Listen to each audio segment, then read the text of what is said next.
നമുക്കൊരു wrong Notion നമ്മുടെ തലയ്ക്കകത്ത് കയറാൻ പാടില്ല. ജീവിതത്തിൽ എന്തെങ്കിലും ഒരു ദുരന്തം വന്നു, ഒരു പ്രയാസം വന്നു, ഒരു ക്ലേശം വന്നു എന്നതുകൊണ്ട് നിങ്ങളുടെ വീട്ടിൽ ശാപമാണ്, ശിക്ഷയാണ്, അങ്ങനെ ചിന്തിക്കരുത്. അതാണ് ഈ രണ്ടാമത്തെ വാക്യം, ഒന്നാമത്തെ വാക്യത്തിന്റെ രണ്ടാം ഭാഗം. വിനാശത്തിന്റെ കൊടുങ്കാറ്റ്, ആ കാറ്റടിക്കും.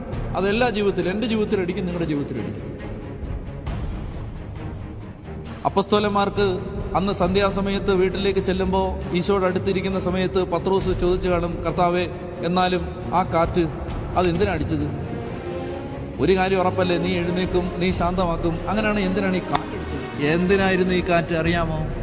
അതായത് ഈ കാറ്റിൻ്റെ നടുവിലൂടെ, ഈ കടലിരമ്പത്തിൻ്റെ നടുവിലൂടെ, ഈ സാഗര ഗർജനത്തിൻ്റെ നടുവിലൂടെ, ഈ കനത്ത കൈകൊണ്ട് നിന്നെ തല്ലാൻ ഇങ്ങനെ ഓങ്ങി നിൽക്കുന്ന ആ തിരമാലകൾക്ക് നടുവിലൂടെ ഒരു പോറല് പോലും ഏൽപ്പിക്കാതെ നിന്നെ അക്കരെ എത്തിക്കാൻ കഴിവുള്ളവൻ നിന്റെ വഞ്ചിയുടെ അമരത്തുണ്ടെന്ന് നിന്നെ അറിയിക്കാനായിരുന്നു ഈ കാറ്റ്.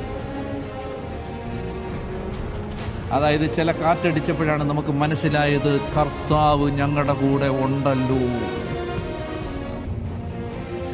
ചില കാറ്റടിച്ചപ്പോഴാണ് പ്രാർത്ഥിച്ചാൽ, ദൈവത്തെ ആശ്രയിച്ചാൽ ദൈവം അത്ഭുതങ്ങൾ ചെയ്യുമെന്ന് നമ്മുടെ വിശ്വാസം വർദ്ധിച്ചത്, നമ്മൾ വളർന്നത്, നമ്മുടെ ജീവിതത്തിൻ്റെ ആത്മീയ ശക്തി വർദ്ധിച്ചത് ക്രൈസിസുകളിൽ.